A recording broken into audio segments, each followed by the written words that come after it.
추운 어둠 속을 계속 걸었습니다. 저희 가족은 국경 근처에 왔기 때문에 긴장하며 걸었죠. 인기척이 느껴졌고 저희는 조심스럽게 풀숲에 숨었습니다. 북한 초소 경비였습니다. 저희는 그 초병이 지나면 건너기로 하고 그가 지나자마자 얼어있는 강을 건너기 시작했습니다. 하지만 강 중간에도 가지 못했을 때 예기치 못하게 저희 몸에 레이저 포인트가 찍혀 있었습니다. 경비병들에게 걸려버린 것이죠. 과연 저희 가족은 무사히 한국으로 탈북할 수 있을까요? 구독과 좋아요 눌러주시면 매일 북한에서 힘들게 탈북하신 분들의 이야기를 들려드리겠습니다. 그리고 어디서 듣고 계신지 댓글로 적어주시면 한 분 한 분 인사드리도록 하겠습니다. 2023년 1월 평범한 아침이었습니다. 창광거리 44층 거실 창문으로 아침 해가 들어왔습니다. 평양 시내가 한눈에 내려다 보이는 이 아파트는 보위부 간부 특급 주택이었죠. 저는 국가보위부 제구과 책임참사 강철수입니다. 김주의 동무 전담 보안을 맡은 지 3년째였습니다. 우리 집안은 할아버지 때부터 3대째 보위부였습니다. 부엌에서 아내가 아침을 준비했습니다. 하얀 쌀밥에 된장국, 김치, 돼지고기 볶음. 매달 특별 배급을 받았습니다. 쌀 40kg, 고기 10kg. 일반 주민들이 굶주리는 걸 알면서도 당연하다 생각했습니다. 큰아들 민혁이는 18살로 김일성종합대학 예과에 다녔습니다. 작은아들 민준이는 15살로 평양제일중학교 3학년이었죠. 아버지, 저도 보위부 간부가 될 수 있을까요? 민혁이가 물었습니다. 자랑스러웠습니다. 당연하지. 우리 집안은 3대째 보위부야. 오전 7시 보위부 전용 차량으로 청사에 갔습니다. 거리 사람들은 우리 차가 지나가면 비켜섰습니다. 두려움 섞인 눈빛. 그때는 그게 존경이라 착각했습니다. 보위부 청사는 5단계 보안 검색을 거쳐야 했습니다. 제구관은 김정은 원수님 직계 가족만 담당하는 극비부서였습니다. 오전 8시 김주의 동무 등교 경호가 시작됐습니다. 차량 3대, 경호원 8명. 저는 매일 그 소녀가 평양국제학교에 무사히 도착하도록 책임졌습니다. 학교 정문부터 교실까지 모든 동선을 점검하고 경호원을 배치했습니다. 임무가 끝나고 차량에 돌아왔을 때 이런 생각이 들었습니다. 나는 지금 무엇을 지키고 있는가? 하지만 금방 지워버렸습니다. 생각하면 안 되는 것들이었으니까요. 23년간 보위부에서 일했습니다. 이것이 우리 집안 3대의 운명이었고 아들들의 미래였습니다. 저녁에 집으로 돌아오며 창밖 평양 야경을 봤습니다. 화려한 불빛 사이로 어둠이 깔렸습니다. 전기가 들어오는 곳과 안 들어오는 곳이 확연히 구분됐죠. 그때는 몰랐습니다. 한 달 후 제 인생이 완전히 바뀔 거라는 걸. 2023년 2월, 김주의 동무 생일 행사 준비로 바빴습니다. 원수님이 직접 참석하는 행사였습니다. 동료 박 참사와 함께 행사장을 점검했습니다. 박 참사는 15년째 보위부에서 일하던 성실한 사람이었습니다. 철수 동지, 이번 행사 잘 끝내야 할 텐데요. 그럼요. 문제 없을 겁니다. 하지만 행사 당일 문제가 생겼습니다. 생일 케이크 꽃 장식 색깔이 조금 어둡다는 이유였습니다. 박 참사 동지, 이게 뭡니까? 간부가 소리쳤습니다. 박 참사 얼굴이 하얗게 질렸습니다. 죄송합니다. 제가 확인을 못했습니다. 이건 충성심 문제입니다. 저는 멀리서 지켜봤습니다. 15년 동료였습니다. 행사는 끝났지만 박 참사는 그날 저녁 연행되었습니다. 복도에서 끌려가는 모습을 봤습니다. 우리 눈이 마주쳤습니다. 하지만 저는 고개를 돌렸습니다. 동정하면 저도 의심받으니까요. 다음 날 과장이 말했습니다. 박 참사가 교화소 3년형을 받았습니다. 케이크 장식 하나에 3년이었습니다. 며칠 후 그의 가족 소식을 들었습니다. 아내는 해고되었고 두 딸은 퇴학당했습니다.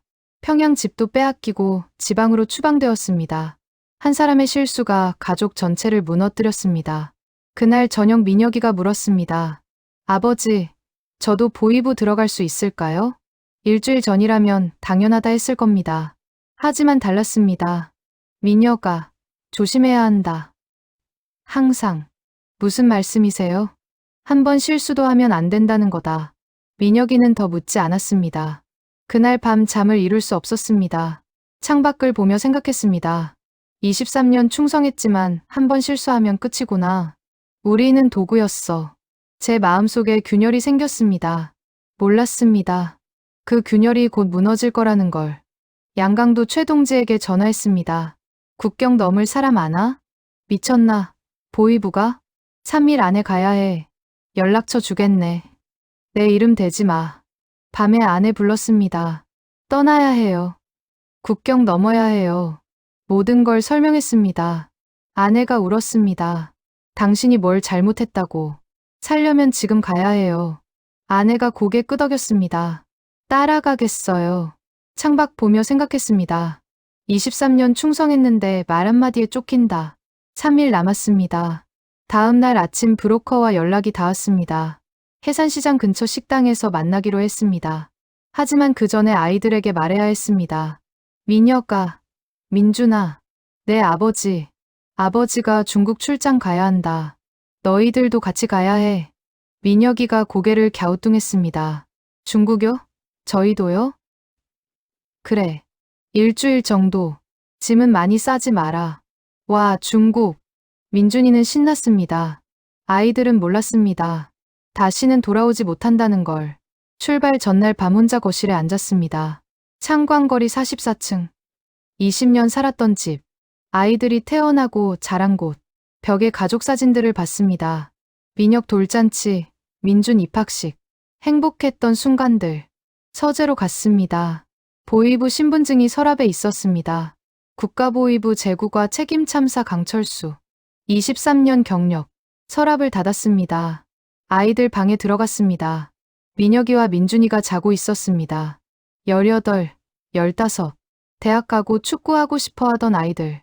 미안하다 애들아. 눈물이 났습니다. 조용히 방문을 닫았습니다. 새벽 4시에 가족을 깨웠습니다. 일어나요. 지금 출발해야 해요. 벌써요? 빨리 가야 해. 마지막으로 집 안을 둘러봤습니다. 20년 추억. 하지만 돌아올 수 없는 집. 여보, 괜찮을까요? 아내가 물었습니다. 괜찮을 거요. 살기 위해서는 이것뿐이요. 현관문을 열고 나갔습니다. 뒤돌아봤습니다. 어둠 속 우리 집. 문을 닫았습니다. 새벽 4시 30분 평양을 떠났습니다. 버스 터미널로 갔습니다. 기차는 검문이 심했습니다. 해산행 버스. 10시간 걸렸습니다. 버스 안 10여 명 승객들. 창밖으로 평양이 멀어졌습니다. 대동강. 주체사상탑. 46년 살았던 도시. 민혁이와 민준이는 창밖을 봤습니다. 아직 몰랐습니다.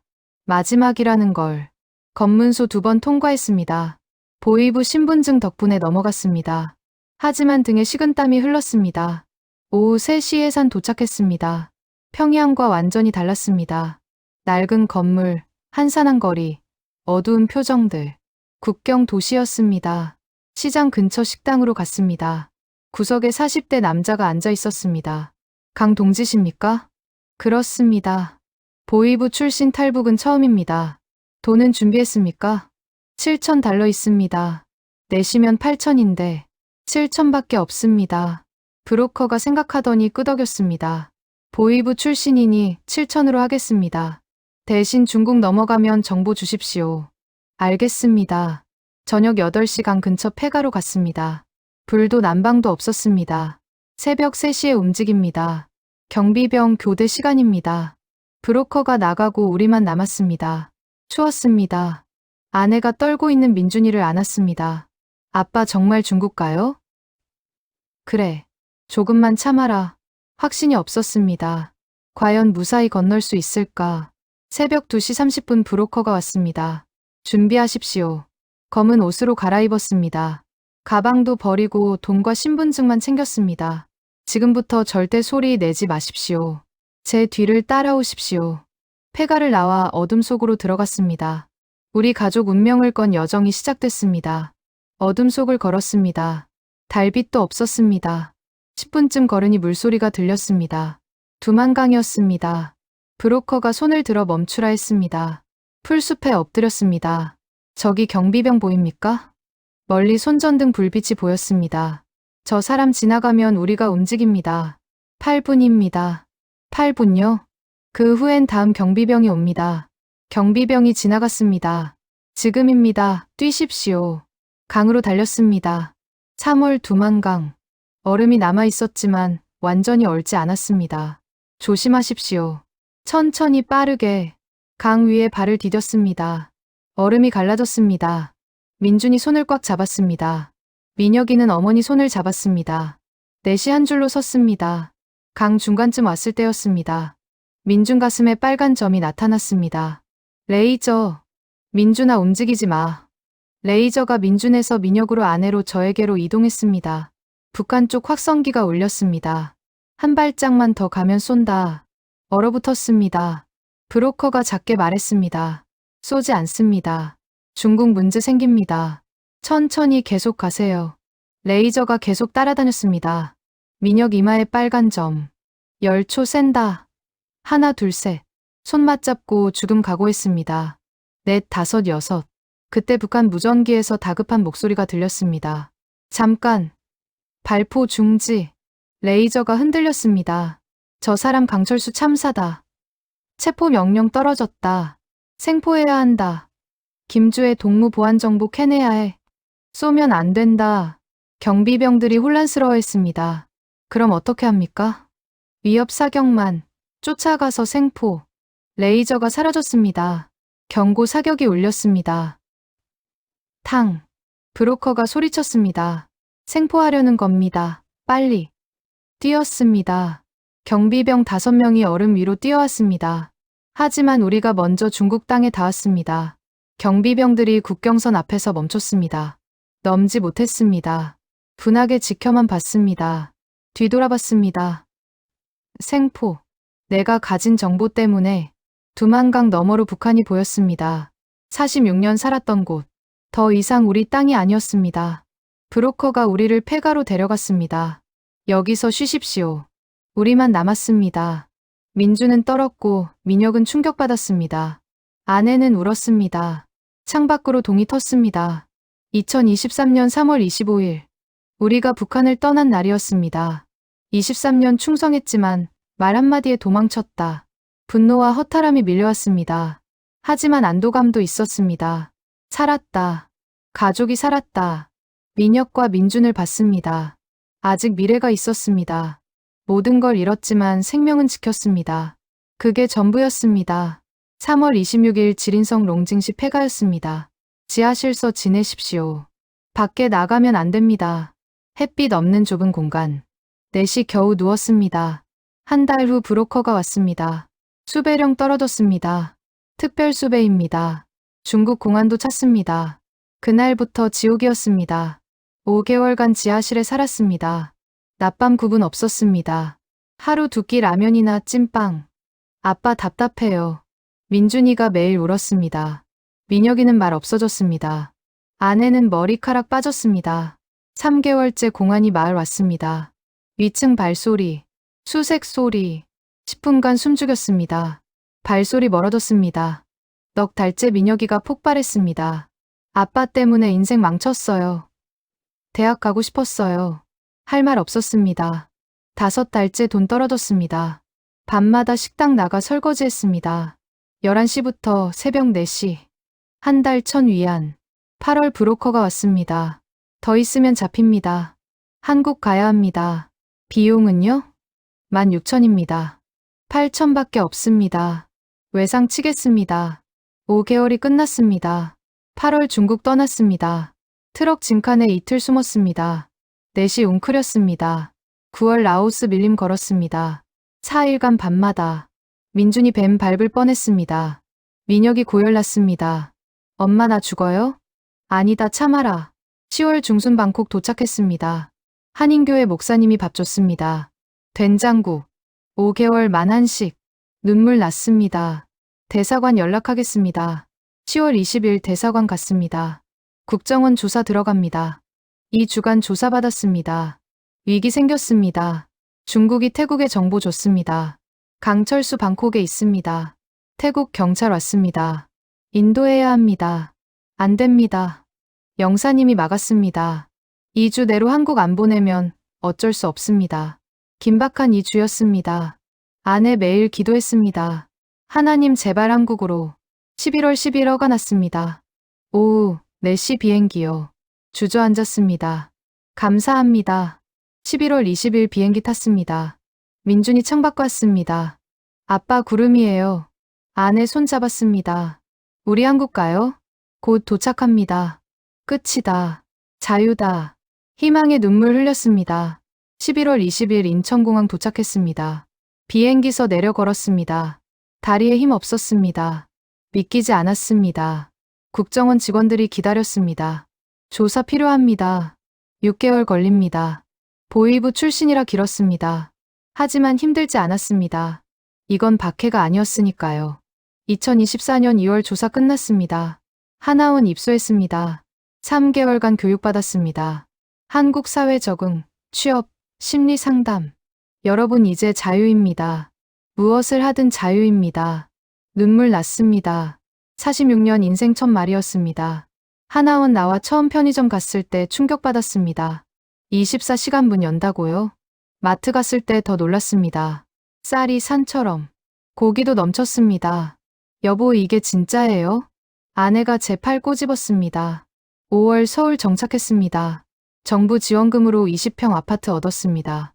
우리에겐 궁전이었습니다. 경비일 시작했습니다. 1년 후 기업 보안팀 취직했습니다. 아내는 식당서 일했습니다.